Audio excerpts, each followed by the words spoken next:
Ils sont influenceurs, sportifs, gamers, pompiers, humoristes. Leur point commun, des rêves plein la tête et surtout une volonté de briser les idées reçues sur le handicap. Sur les réseaux sociaux, ils cumulent des milliers de likes et de commentaires. La recette de leur succès, nous leur avons posé la question. Bienvenue sur le podcast Influence-moi, signé handicap.fr et présenté par Clotilde Costil et Cassandre Rogeret.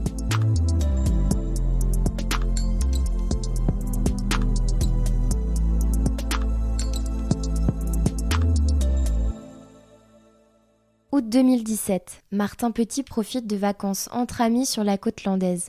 En fin de journée, le soleil irradie, la mer est calme. Alors que ce sportif décide de piquer une tête, elle heurte violemment le sable. Il perd brièvement connaissance. Transféré à l'hôpital de Bayonne, il se réveille après une longue opération et comprend que sa vie ne sera plus jamais la même. Devenu tétraplégique incomplet à 25 ans, Martin doit se réapproprier son corps et son rapport à la société. S'ensuivent des mois de rééducation, mais le jeune homme tient bon. Est-ce son tempérament de sportif qui l'a aidé à avancer step by wheel, comme l'indique le nom de sa chaîne YouTube dans laquelle il raconte aujourd'hui son quotidien avec un handicap? Est-ce grâce aux réseaux sociaux que Martin, alias El Marticino, s'est révélé? Toutes les réponses dans ce nouvel épisode d'Influence-moi. Bonjour Martin. Bonjour Clotilde. Alors déjà, pourquoi Step by Wheel? Alors Step by Wheel, c'est le nom de ma chaîne YouTube. En fait, c'est un petit jeu de mots en anglais. En gros, t'as Step by Step, donc ça veut dire étape par étape. Step by Wheel, ça veut tout simplement dire de la marche au fauteuil. Et je voulais, dans cette notion, un peu laisser ce sentiment de continuité. Donc voilà, c'est pas parce que tu te retrouves en fauteuil que finalement t'es condamné à ne plus avancer. Est-ce que tu dirais que les réseaux sociaux ont participé à ta renaissance? Alors je pense que oui, très clairement ça a participé à ma renaissance pour plein de raisons. Ça a eu un aspect très thérapeutique parce que j'ai reçu énormément de soutien, des inconnus, de proches, de ma famille, et j'ai témoigné de ce qui me passait par la tête, et je suis très content finalement d'avoir écrit toutes ces choses-là, parce que quand je fais la rétrospective, quand je retombe sur mes premiers posts, ce qui est assez rigolo, c'est de voir un petit peu dans le mood dans lequel j'étais, parce que ça a été forcément des périodes compliquées, et finalement j'ai pu partager ça à bon nombre de personnes.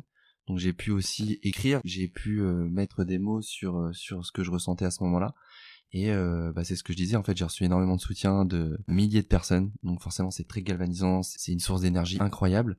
Et dans le lot de ces personnes-là, j'ai aussi rencontré des personnes qui sont qui étaient ou qui ont traversé les mêmes difficultés que moi, mais des années avant. Et finalement, c'est des gens qui ont été des exemples pour moi, qui m'ont apporté des réponses à des questions que je pouvais me poser.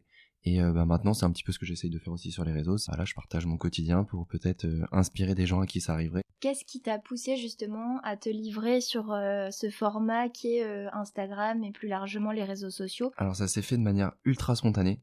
C'est pas des choses qui ont été calculées. Après, je pense que étonnamment et paradoxalement, j'avais plus de facilité à écrire des textes qui soient visibles par des centaines, des milliers de personnes, que par exemple de parler de problématiques avec ma famille, avec un psychologue. Je sais pas, j'étais dans mon lit, je pouvais écrire sur mon téléphone, et du coup c'était plus facile pour moi d'avoir finalement cette intimité que je pouvais avoir quand j'écrivais. Pour toi, c'était un véritable exutoire, en fait, les réseaux sociaux. Et tout à l'heure, tu parlais aussi des personnes qui t'ont inspiré. Tu penses à qui? C'était un petit peu aussi la difficulté que j'ai eue, c'est que finalement, les personnes qui m'ont inspiré, à la base, il y en avait pas énormément sur les réseaux. Alors après, est-ce que c'est parce que je suis dedans maintenant et j'ai le sentiment d'en voir partout? Un des premiers exemples que vous connaissez certainement, c'était Romain, qui est sur Tours, qui se fait appeler Roll Costaud. Donc je le voyais, il faisait du sport en fauteuil d'athlétisme, il avait sa fille, etc. Donc il avait pas la visibilité qu'il a maintenant. Mais en tout cas, voilà, ça a été un des premiers que j'ai vu. Avec le hashtag tétraplégique, en fait j'avais mis hashtag tétraplégique sur Instagram et je tombais sur des personnes. Et tu vois, on parlait de ma chaîne YouTube, j'ai été aussi vachement inspiré par un américain. Alors je crois le nom de mémoire c'est Dust Tal, et je crois le gars était prof de français aux États-Unis, un peu un look comme moi, un peu jeune, casquette à l'envers, etc. Et en fait il était pareil avec sa femme, ses enfants, sa voiture adaptée. C'est ultra inspirant parce que l'exemple que je donne très souvent, quand j'étais en réanimation, je me souviens, une kiné, elle me disait mais tu verras, tu pourras conduire ta voiture, tu pourras faire du ski. Et en fait j'avais pas forcément de visuels sur lesquels projeter ça. Et forcément internet à ce moment-là se révèle comme une source d'informations hyper intéressante, et j'ai trouvé donc ces deux personnes-là. Après il y a eu Axel Alétru aussi, que vous devez aussi certainement connaître, qui est paraplégique, qui a eu la chance de remarcher. Bon, après il a travaillé énormément pour aussi, et pareil, c'est des gars qui ont été ultra inspirants pour moi. Et tu vois, Axel, c'est devenu un copain, et il était venu me voir au centre de rééducation, et en fait par des petits gestes comme ça, finalement tu te rends compte que tu peux vraiment avoir un impact pour aider les gens à avancer. Et ces gens-là m'ont permis d'avancer. Axel, quand il est venu, on avait fait une vidéo pour sa chaîne à l'époque.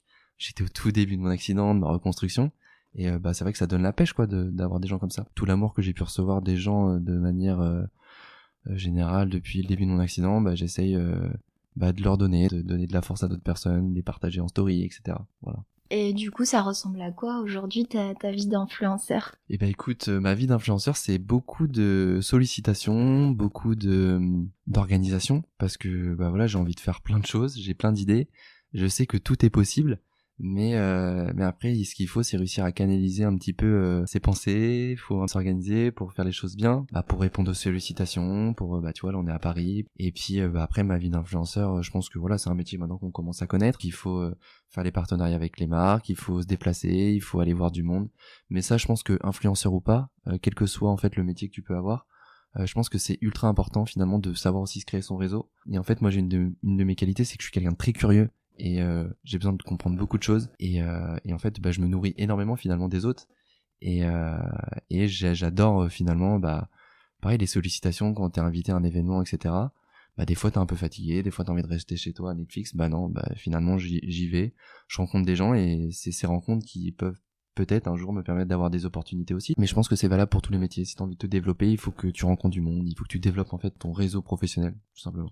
Et il y a 5 ans en arrière, tu te serais imaginé justement avec ce mode de vie en dehors du handicap, hein, j'entends, je veux dire plus en termes de métier, d'influenceur?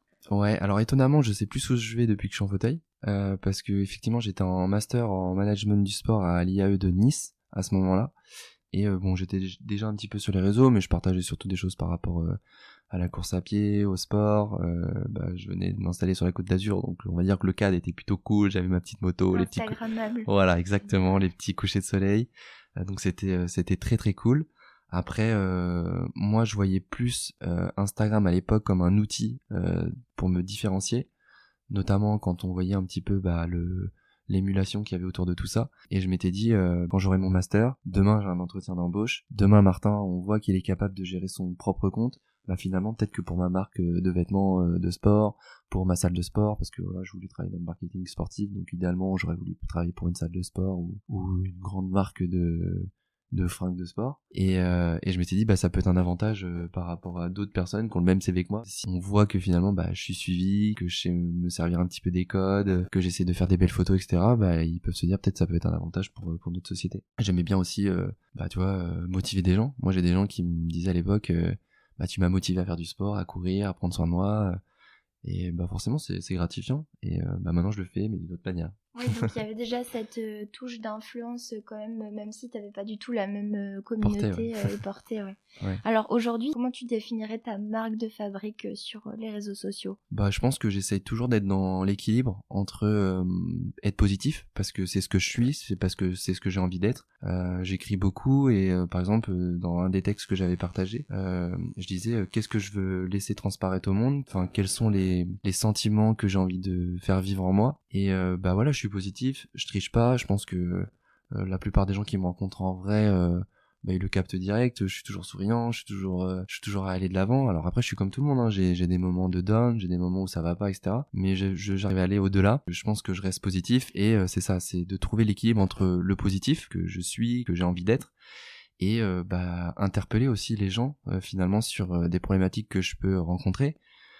Pareil, on me dit, j'ai été critiqué parfois en me disant t'es pas le porte-parole du handicap. En fait, j'ai pas la prétention de l'être, c'est juste que de toute manière on a tous notre singularité, on est tous différents, et évidemment je vais pas représenter tous les handicapés de France et de Navarre. Par contre, je vais pouvoir pointer du doigt et mettre en exergue des problématiques que l'on peut tous rencontrer, donc que ça soit des problèmes d'accessibilité, le regard des gens, comment tu réagis par rapport à ça, etc. Et ma marque de fabrique, c'est toujours de rester dans la justesse entre le sérieux que j'ai envie d'avoir, l'humour que j'ai, parce que Des fois, je trouve que je suis un petit peu trop sérieux dans mes posts Insta, parce que je suis pas forcément story, et j'essaye aussi de montrer cette partie de ma personnalité, parce que je pense que voilà, je suis quelqu'un aussi qui a beaucoup de sarcasme, de second degré, et que des fois, quand on tombe sur mon compte, on trouve que je suis peut-être un petit peu trop sérieux. Et c'est aussi pour ça que j'essaie de développer YouTube, c'est qu'on a le temps d'être beaucoup plus soi-même finalement, parce qu'on vit des moments cool. Tu vois, hier j'ai testé un exosquelette, et en fait, ce qui est cool, c'est que tu vois, t'es là, tu passes toute une matinée, tu rigoles, t'es avec les gens, etc. Et t'as Romain qui me filme, et puis à la fin ça rend beaucoup mieux finalement, et c'est beaucoup plus représentatif de ce que je suis, là où peut-être sur des photos c'est beaucoup plus facile, tu souris, tu mets un texte, etc. quoi. Voilà, donc j'ai envie de sortir du côté sérieux, mais à la fois il faut aussi je pense avoir le point d'équilibre entre essayer de parler au plus grand nombre pour interpeller le plus grand nombre, et puis essayer de représenter le plus grand nombre aussi, quoi. C'est ça, trouver un équilibre en fait. Mais donc tu disais que tu n'avais pas la prétention d'être un porte-parole du handicap, mais quand même, ça fait partie de la trame que tu racontes à travers tes posts. Comment, d'après toi, les réseaux sociaux permettent-ils de changer le regard sur le handicap ? Je pense qu'ils sont très importants pour ça, parce que tu vois, encore hier je suis allé dans un institut qui est sur Paris, qui s'appelle Dulcenae, je sais pas si je le prononce correctement, tu m'excuseras Laurent. Et en fait Laurent c'est un grand brûlé, qui est pareil, quelqu'un qui est ultra inspirant, et c'est ce qu'on disait hier, c'est que tu vois, lui il a une association qui s'appelle Burn and Smile, qui vient en aide aux grands brûlés, etc.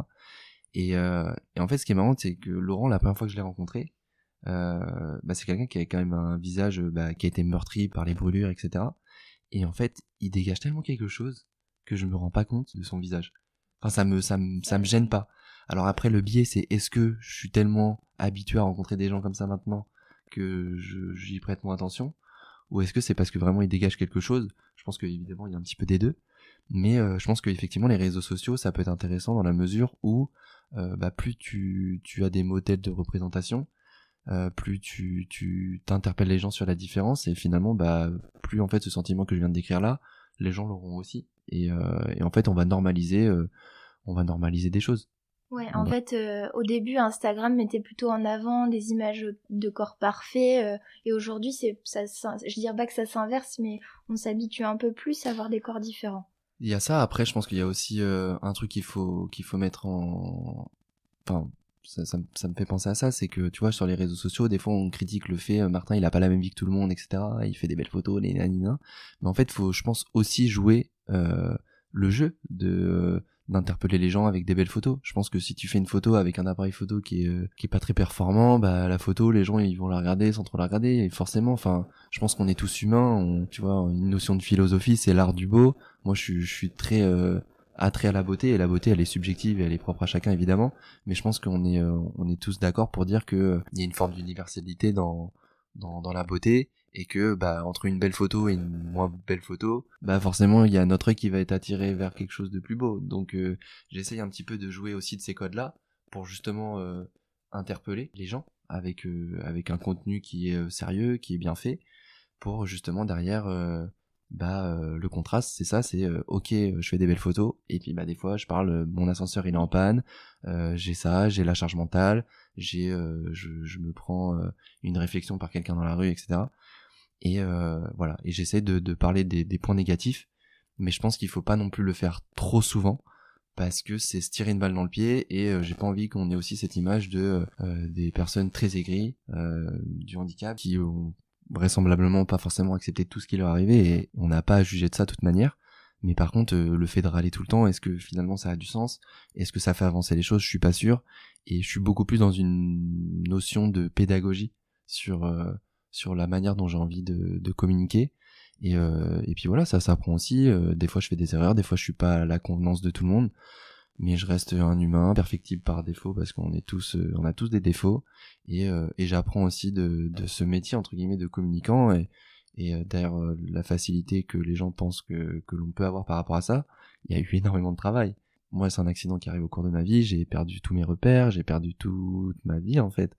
J'ai dû me reconstruire par rapport aux autres, j'ai dû me reconstruire par rapport à la société, par rapport à mon interaction, par rapport au fait de m'affirmer aussi par rapport aux gens qui me parlent, forcément ils sont à hauteur, moi je suis assis maintenant, là où avant mon 1m80 et mes 75 kg de muscle faisaient que ton charisme c'est là, t'es là, tu t'imposes en fait physiquement, là t'es un petit peu ramolli, t'es assis, tu vois, genre faut que tu t'affirmes autrement. Mais d'un côté, ça a été ultra révélateur pour moi-même parce que je me suis étonnamment, j'ai pris énormément confiance en moi en fait en 5 ans. Est-ce que les réseaux sociaux te permettent d'aborder des questions tabous que peuvent se poser certaines personnes au sujet de ton handicap? Oui, après, je sais pas ce que t'entends par sujet tabou. Si tu parles je pense qu'il y a beaucoup de choses sur lesquelles je parle par rapport au quotidien. Après, si tu parles de sexualité, etc., effectivement, c'est des questions que tu te poses énormément quand t'as un accident, évidemment. Après, moi, tu vois, c'est une question que j'ai jamais vraiment abordée sur mon compte parce que après, c'est lié à ma personnalité aussi. C'est que, tu vois, tout à l'heure, je te parlais de notion de pédagogie. J'ai pas envie de rentrer dans quelque chose d'une curiosité un petit peu mal placée, etc. Mais je pense que ça va être aussi entre guillemets un peu mon rôle et le rôle de certaines personnes qui ont une visibilité d'en parler effectivement et de se mettre à nu pour rester un petit peu dans le champ, dans le sujet, voilà. C'est parce que c'est vrai qu'on n'en parle pas. Après, moi, ça relève de l'intime, donc j'ai pas forcément envie de révéler toutes ces parties-là. Voilà. Après, je pense que le jour où je vais en parler, je pense qu'un jour ça sera le cas, je ferai une vidéo, mais je le ferai avec beaucoup de pudeur. Ouais, de pudeur. Je vais pas dire comment ça se passe, mais par contre, je vais dire un petit peu voilà comment ça a pu être dans ma tête à ce moment-là, ce qu'il existe, ce qu'il est possible de faire, et rester dans la généralité pour qu'on puisse pas savoir ce qui me correspond par rapport à moi. Mais effectivement, il faut déconstruire certaines choses, et puis ça peut être aussi un moyen d'aider d'autres personnes qui se posent énormément de questions. Là où ce qui est très vrai, hein, le premier truc que tu fais quand tu te retrouves en fauteuil, enfin moi c'était Google, et Google, t'as pas forcément les réponses que t'attends sur ça. Voilà, après tu rencontres aussi d'autres personnes, mais il y a aussi des personnes qui ont peut-être plus de difficultés à aller vers les autres, et pour ces gens qui sont un petit peu introvertis, je pense que voilà, si on peut leur donner un endroit où ils peuvent trouver quelques réponses, voilà, je me ferai un plaisir de le faire. Mais pour le moment, c'est vrai que j'ai toujours gardé un petit peu ce genre de questions pour moi, mais il faudra que je le fasse, oui. C'est propre à chacun après. Ouais, voilà, il y a de ça aussi. Quels sont tes projets à l'avenir? Mais il y en a beaucoup. En fait, je suis quelqu'un qui me laisse un petit peu porter par les choses. J'ai la chance d'avoir un métier où je peux avoir une opportunité du jour au lendemain et je la saisis ou je la saisis pas. Il faut aussi apprendre à savoir les saisir. Il faut aussi apprendre à savoir provoquer sa chance, parce que genre souvent la chance que tu as, je pense que tu en grande partie tu peux la provoquer. Et c'est ce que je disais tout à l'heure, c'est le fait d'aller rencontrer les gens, etc. Plus tu rencontres de monde, plus t'as des possibilités finalement qu'on te propose des choses. Et donc après non, moi je me laisse un petit peu porter par les choses. Mes projets, là je vais avoir la voiture, donc déjà là je vais gagner en indépendance, donc je pense que je vais un petit peu me faire kiffer, prendre la voiture, mettre la musique, aller à l'océan, aller voir mes parents, aller voir un peu des potes à droite à gauche en France. Mon projet que j'aimerais développer vraiment, c'est bon, il y a évidemment le Instagram, continuer à faire ce que je fais, mais il y a aussi YouTube qui est un format pour moi qui m'intéresse davantage, dans la mesure où on a le temps d'argumenter des choses, de parler de sujets, de montrer des choses plus longuement, des vidéos de 10, 15, 20 minutes, là où par exemple tu vois, il y a un peu la facilité de la création de contenu où tu fais des réels, où tu fais des TikTok, tu fais des vues incommensurables, tu vas faire du 300, 400, 500 000 vues, mais et déjà c'est pas tout le temps. Et en plus de ça, finalement, sur les 15 secondes de ma vidéo, sur les 50 que t'as regardé dans la journée, qu'est-ce que t'auras retenu de la mienne? Qu'est-ce que ça t'aura apporté dans ta réflexion? Il n'y a pas forcément de fond, et du fond, vaut mieux en avoir. Bon, je peux parler en connaissance de cause. Je me permets de faire la petite blague. J'en loupe pas une. Après, mon but, c'est aussi de développer ma visibilité pour faire switcher sur YouTube. Donc, il faut que je joue un petit peu ce rôle-là, mais je me force pas. Tu vois, genre, là, ça fait 1 mois, 2 mois, j'ai pas dû faire de réel, tu vois. parce que la flemme, et parce que je sais pas, je trouve pas forcément d'intérêt. Après, il y a des gens qui font ça très bien, et c'est cool, tu vois, il en faut pour tout le monde. Mais en tout cas, moi, mon projet, ça serait celui-là, ça serait de développer YouTube de manière un peu plus sérieuse, et c'est aussi pour ça que j'ai pris Romain, qui est avec moi, qui est mon vidéaste et monteur maintenant, et qui m'accompagne sur la plupart des projets. Donc c'est plutôt cool. Après, j'ai un autre projet avec Laurie, de partir un petit peu dans des endroits reculés. Donc on voulait partir faire un sommet enneigé, on voulait faire une traversée du désert et une traversée sur un bateau, voilà, et de mettre ça en vidéo. Et voir de quelle manière on peut soit se faire accompagner par des boîtes de production ou soit le faire en indépendant, et puis voir de quelle manière derrière on essaye de faire valoir ce projet-là en visibilité, etc. Donc ça fait partie des beaux projets. Et puis après, je laisse un petit peu la spontanéité de la vie et puis voilà. En parlant de spontanéité, on va passer aux questions un peu plus fun, et là tu vas pouvoir te faire plaisir pour faire des blagues. Si, justement. Donc je passe le micro à Cassandre.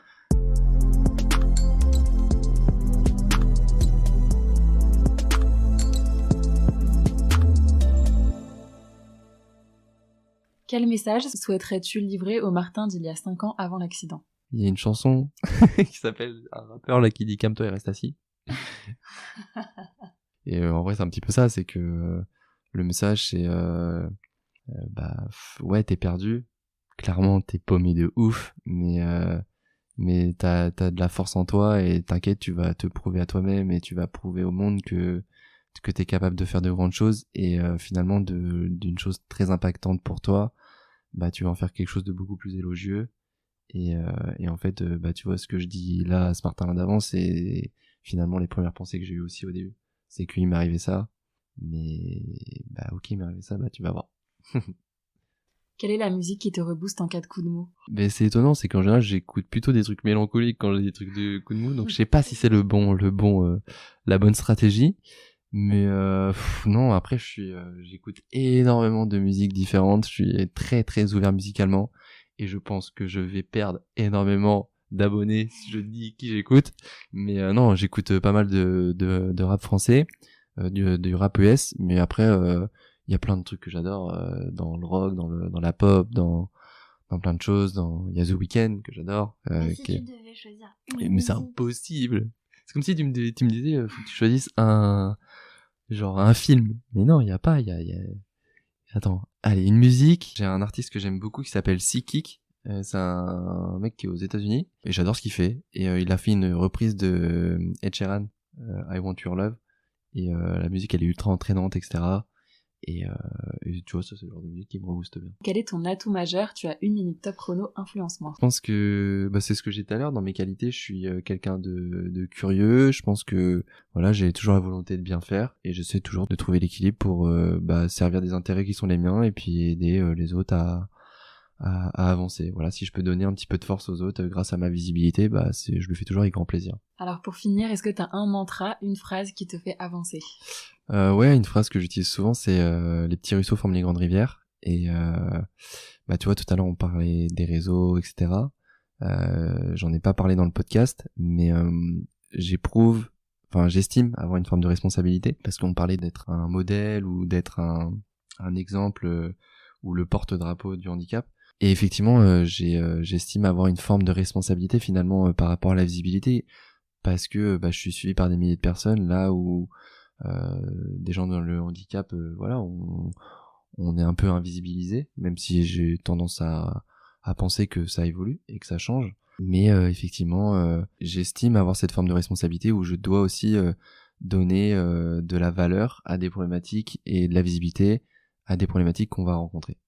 Donc ce que je disais, l'accessibilité, le regard des gens, peut-être aussi d'aider des personnes au-delà du handicap à avancer malgré les difficultés que tu peux rencontrer. Et je suis un exemple, mais je suis un exemple parmi tant d'autres, parce qu'il y a énormément de personnes qui font des choses incroyables. Et c'est aussi ça, YouTube, c'est que j'ai aussi envie d'aller vers des gens, mettre en avant d'autres personnes, pour sortir un petit peu de ce rôle où je parle tout le temps de moi, quoi. Eh bien voilà, c'était le mot de la fin. Si le témoignage de Martin vous a interpellé, touché, ému, et que vous souhaitez suivre ses aventures au quotidien, rendez-vous sur sa page Instagram El Marticino et sur sa page YouTube Step by Will. Merci Martin pour cet entretien en roue libre. Bonne chance pour tes nouveaux projets. À très vite. Merci beaucoup. C'est la fin de cet épisode. Merci de l'avoir suivi. Il a été réalisé par Clotilde Costil et Cassandre Rogeret pour handicap.fr. On vous dit à la semaine prochaine pour un autre Influence-moi. En attendant, pour découvrir ou redécouvrir tous les autres épisodes, rendez-vous sur handicap.fr. À bientôt!